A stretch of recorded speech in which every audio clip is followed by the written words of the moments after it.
The Galactic Council chamber fell silent as High Arbiter Zixither raised his crystalline appendage, the motion signaling the final vote. Margot Chen stood in the defendant's circle, her hands cuffed with energy restraints that hummed against her wrists. Beside her, Max Rivera clenched his jaw, his dark eyes burning with barely contained rage. By unanimous decision of the Galactic Council, Zixither announced, his translator rendering his words into cold, emotionless standard. Humanity is hereby declared a slave species. Effective immediately, all human worlds, colonies, and vessels are property of the Council.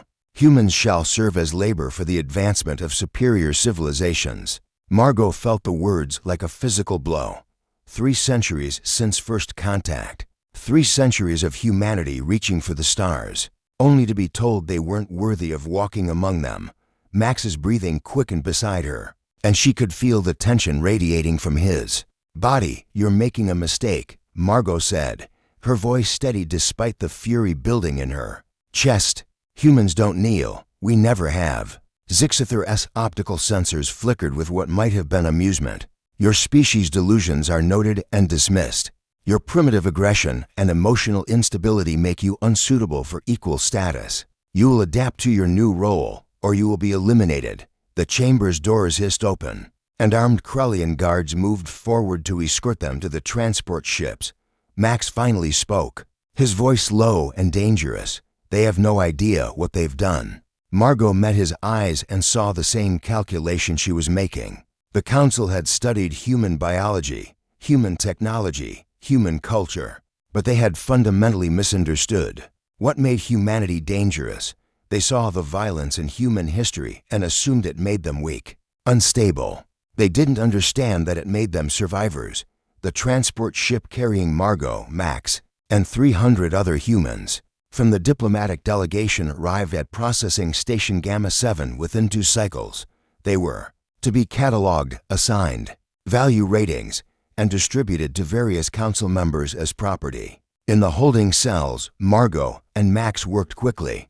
Max had managed to palm a communications chip during their rest, a small oversight by guards who assumed humans were too primitive to exploit. Margot had memorized the station's layout during transport, her eidetic memory cataloging every corridor, every security checkpoint. We have maybe 6 hours before Earth gets the Council's official declaration, Max whispered, his fingers working the chip into the cell's control panel. Once they do, all hell breaks loose.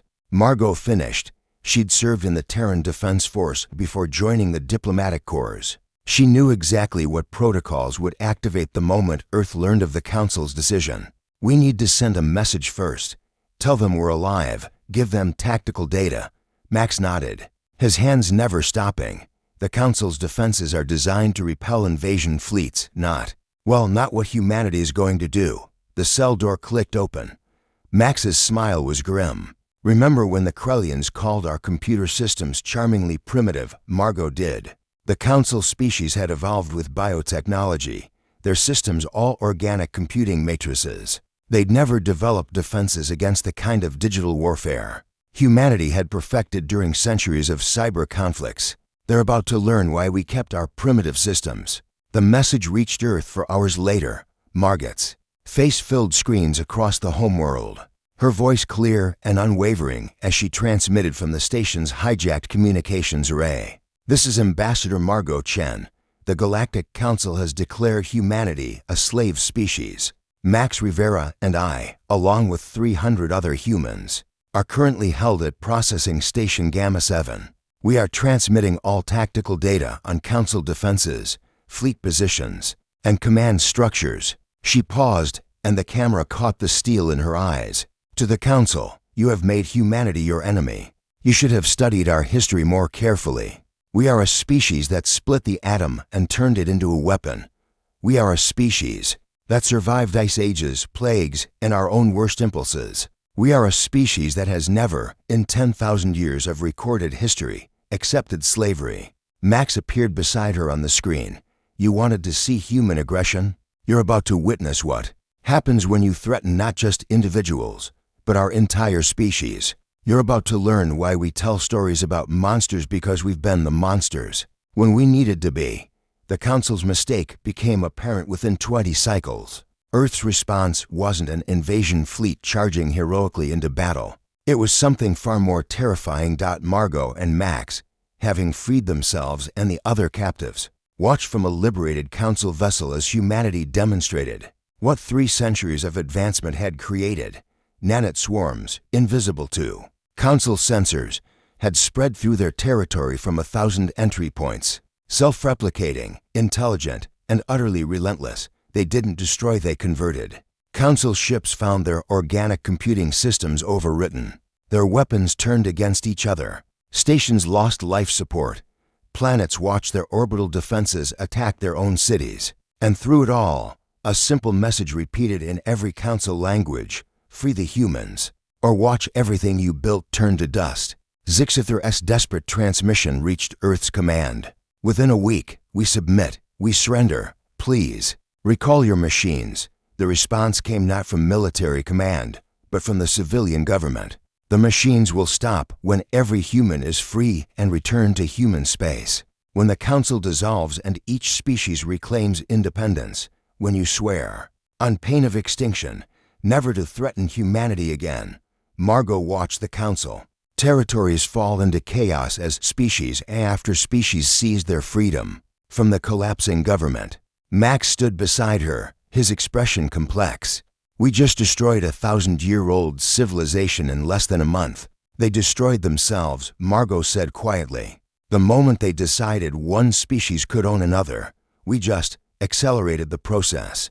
The nanites stopped precisely when the last human was freed. Earth kept its word. But the galaxy had changed forever. New alliances formed, built not on domination, but on mutual respect. And at the center of it all stood humanity, not as conquerors, but as a reminder. Some species should never be caged. Some fires should never be lit.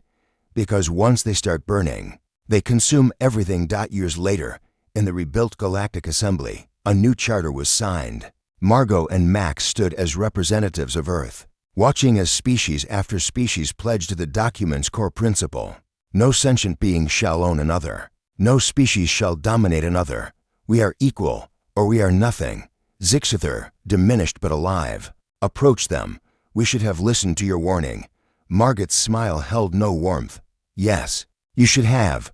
Remember this day the next time you think humans are weak because we feel. We're dangerous precisely because we do. Max added, we didn't want to be the galaxy's monsters.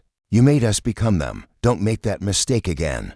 As they left the assembly, Margot looked up at the stars, the same stars humanity had dreamed of reaching for millennia. They'd finally claimed their place among them, not through submission, but through demonstration of what happened when humanity was pushed too far. The galaxy survived Earth's fury, barely, and it would never forget.